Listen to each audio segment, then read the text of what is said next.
James Okulu is my name, so you can call me James throughout the talk. So in the whole of Africa, 48 forts and castles can be found in Africa. And then 44 dot the coastline of Ghana. Elmina Castle is the oldest in Sub-Saharan Africa. It was put up in the year 1482 by the Portuguese. So the same Portuguese went and put up another one in Azim for St. Anthony, also the year 1515. You also have the Cape Coast Castle, 1653, by the Swedish. It was later completed by the British in 1665. And you also have the Christianborg Castle, 1661, by the Danish Norwegians. So the same Danish Norwegians came here, started the construction of this fort from 1700, completed 1784. They were buying slaves from Togo, Benin, Nigeria, and other parts of Gold Coast, now Ghana. So those slaves were brought in by foot, in chains, barefooted, and they were kept over here for a month or two before being transported across the Atlantic. And then most of them were sold in a Danish Norwegian island, St. Croix, St. Thomas, St. John. Formerly it was called West Indies, but now US Virgin Island. So each of the dungeons take about 100, 200 slaves in those days. But initially, there was no window. So inside the dungeon, the slaves defecate, urinate, sleep there. They were dying to insanity condition. Even the water, they will pour it under the door. They have to use their tongue to lick it. And then the food were thrown to them. They have to struggle for it through the window. And finally, when the slaves were about to be transported out of the fort, they used hot iron with the name of the company on it to brand them for identification. And the trade by then was so persuasive that even the smallest community, they have to go on a warpath in order to secure slaves to get arms to defend themselves when attacked.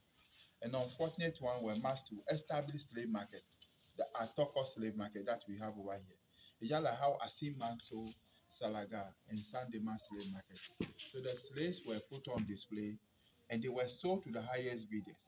And they also used shea butter or palm oil to rub the body of the slave just to make them very attractive to the buyers.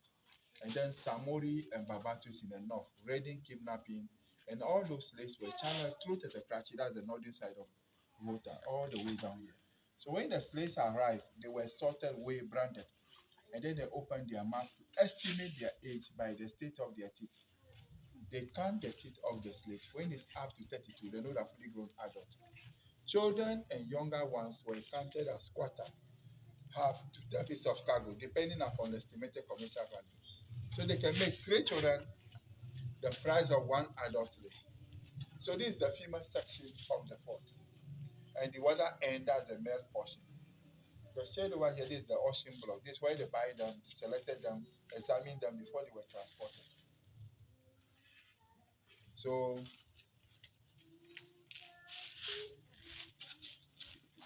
Samori and the rest were bringing their slaves here. yes.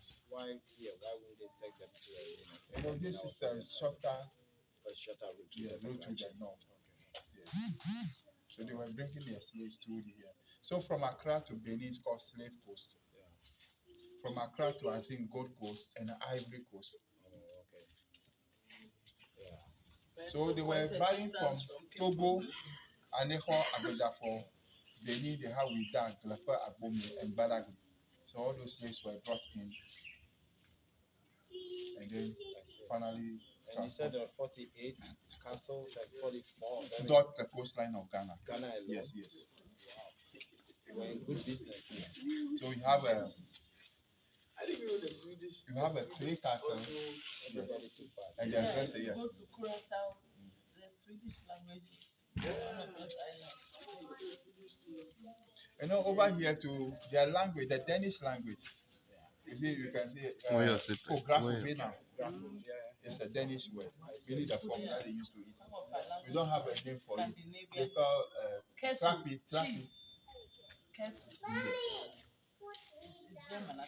Okay, sapi. That's Danish. No, trappy. Oh, trappy for ladder. Yeah. And you call kakalika for cockroach. Yeah, kakalika. That's also Danish. Yes. And then we call a lot. And then you see a lot of Danish descendants in Teta. We have the priest, Citrus, Mam, Anderson, Peterson, Nelson. And Nelson, Yeah. Hansenote.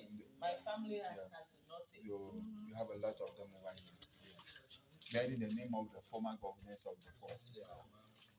So this is the last fort in the eastern side of Ghana, to Togo, Benin.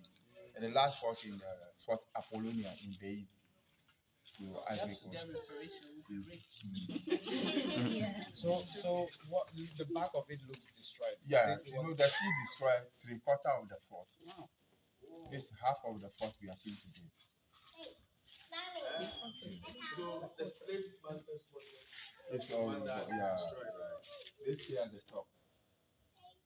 Overlook the whole.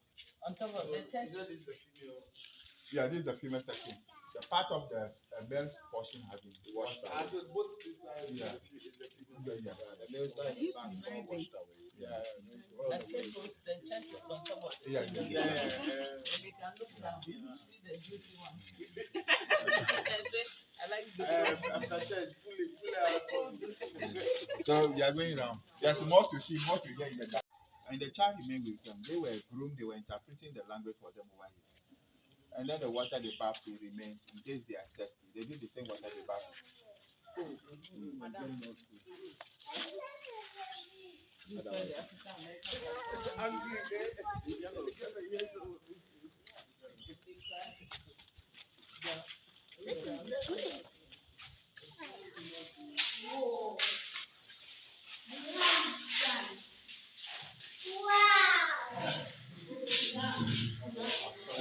But this was the fort. Before the sea destroyed part of it. So 3/4, as I was telling you earlier, was taken by the sea. Look at this side of the fort. When you get to the outside, I'll show you how it was. And then they were using butter coal. They were using brandy, whiskey, beer, and gunpowder. And later on, they start using cowrie shells. So 500 of this cowrie by female slaves and 300 for the male. The female were more expensive just because over there they give birth and they were sold to other plantation owners. They produce over there. And our money derived the name from this. This is what we call CDR, that comes. CDR, it's right from the fancy language. CD. Take a picture of those two. When you get it, yeah. So before you get that, the indigenous of this place. So they said no, they will not allow them to put up the fort. The fort the people was killed by night, by the day. David again was killed. And our people also spotted the governor. He was inside in the number, so he was killed. And they used his body to make idols in the back of the Gemini. So you see some big idols over there. Contain the remains of the governor of the fort. What's the name of that? Governor Texan. Legba Texas. And these are the drum used to wake the slave. So the left ancestors. Didn't just run away. These are the artist's impression about how the slaves were captured, brought here, and then before the sea destroyed part of it. And this is how they transported them from the north all the way down here. So they burn marks at the various part of their body for identification. They were taken down to be arranged this way. This is how they arranged them in the lower deck of the ship. They beat them, they use horse and dog to chase and then kidnap slaves. The weak or sick or dead ones were thrown overboard. And then they put this around their neck to prevent them from escaping. This is what we call punyawu. Death is better, yes. Yeah. And they put on the marks so that people cannot easily identify them. And then inside the dungeon also they mix the tribes so that they will not communicate to plan to escape from them.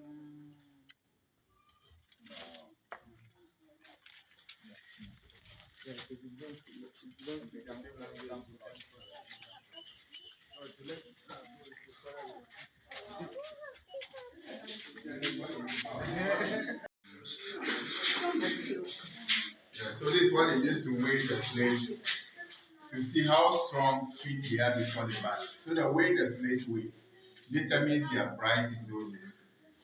And when they realize that that slave lose that requires they tie block at their back, throw them in the sea. Because they were in need of strong slaves who can work in the sugarcane and the cotton plantation for them.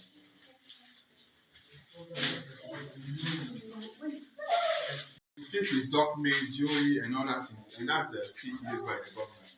These are some of the old pictures about the sword. That's the slave used by the sword. And this is his bed. Yeah. His bed.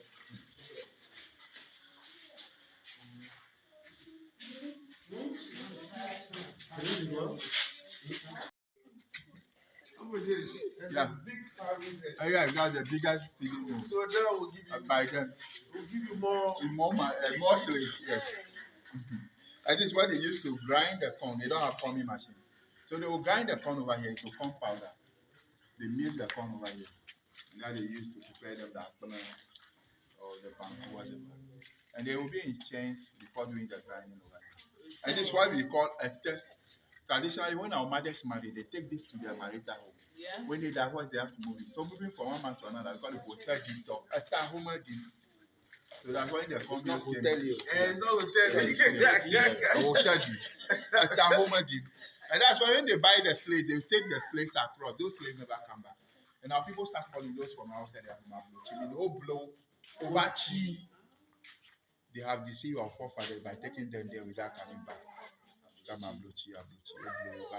And that's the cooking pan they used to cook for them.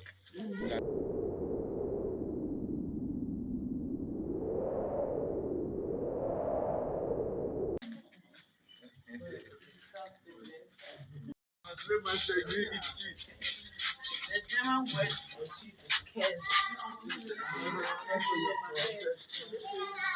So my mother tells me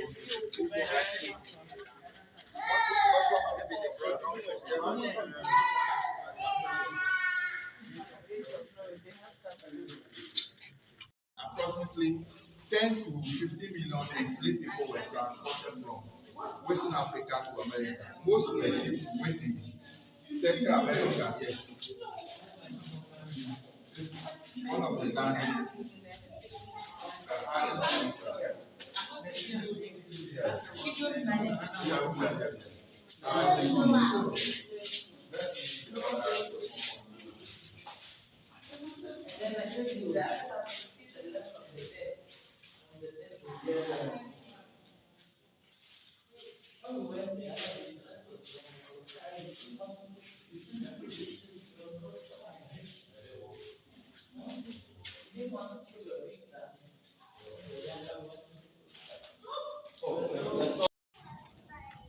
And this is time where you get strong slaves.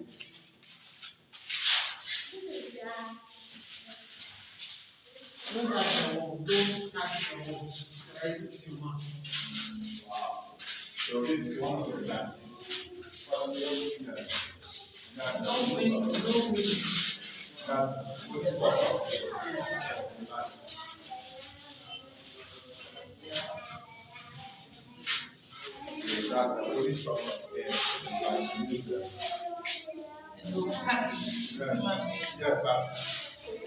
So this is the right thing to do. This is the ones who are taking away these.